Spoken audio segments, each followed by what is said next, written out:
பார்த்து சுகந்தின்னு பேர் சொல்லி கூப்பிடுற? ஏன் உன் பேர் சுகந்தி தானே? உன்னை பேர் சொல்லி கூப்பிடாம பின்ன எப்படி கூப்பிடுறது? ஓ, நீ வசதியான வீட்டுல இருந்து வந்திருக்கல, அதனாலதான் யாரை எப்படி கூப்பிடணுங்கிற மரியாதை உனக்கு கொஞ்சம் கூட தெரியல. எனக்கு எல்லாம் தெரியும்.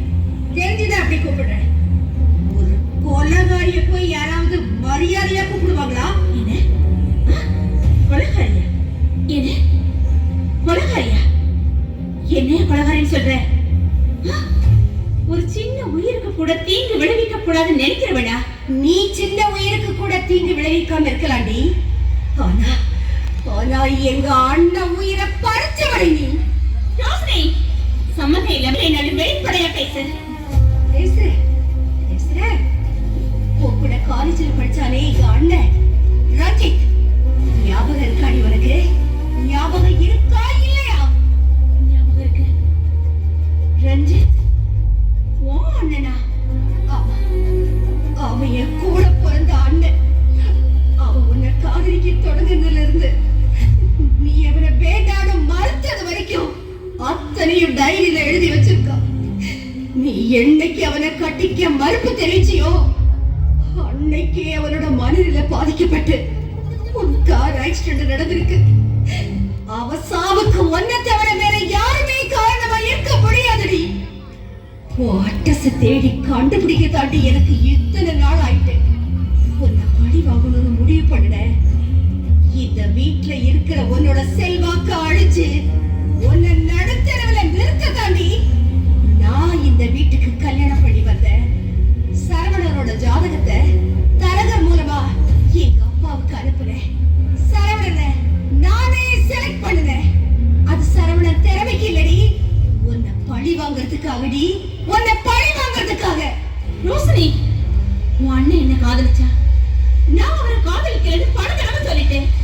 அதுக்கு பிறகு நடந்த சம்பவத்துக்கு நான் எப்படி பண்ணுவாங்க?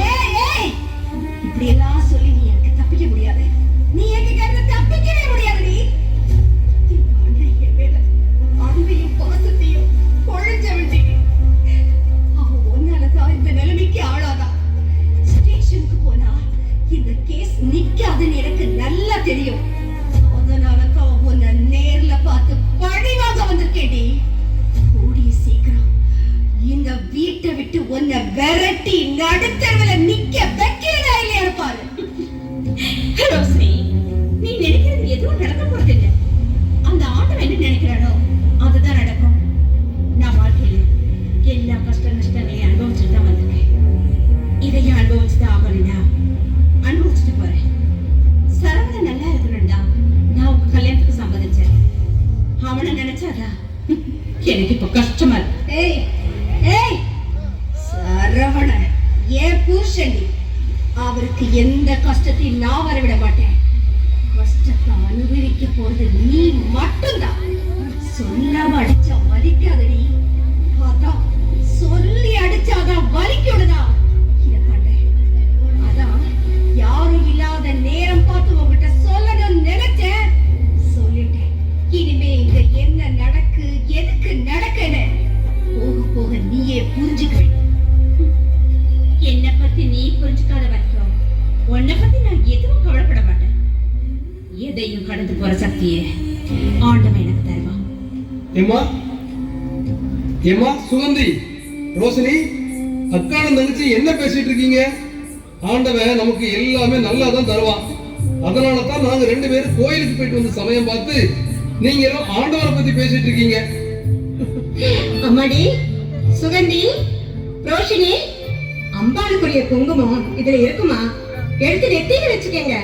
உங்க வீட்டுக்காரங்க நீண்ட ஆயுளோட நீடூழி வாழ்வாங்க. சரி அத்தை. அத்தை, நான் இன்னும் குளிக்கல. குளிச்சிட்டு வந்து வச்சுக்கிறேன். சரிம்மா. சுகந்தி, ரோஷினி காலையில குளிச்சுட்டு தான் கம்பெனிக்கு போனா, இன்னும் குளிக்கலன்னு சொல்றா. அத்தை, வெயில் ரொம்ப அதிகமா இருக்குல்ல, அதான் மறுபடியும் மேலுக்கு குளிச்சுட்டு வந்து வச்சுக்கலாம்னு நினைச்சிருப்பா. சரியா சொன்ன சுகந்தி, அப்படித்தான் இருக்கணும். சரி சரி, மாமா பசிக்குதுன்னு சொன்னாங்க, கொஞ்சம் சாப்பாடு எடுத்து கொடுமா? சரி அத்தை.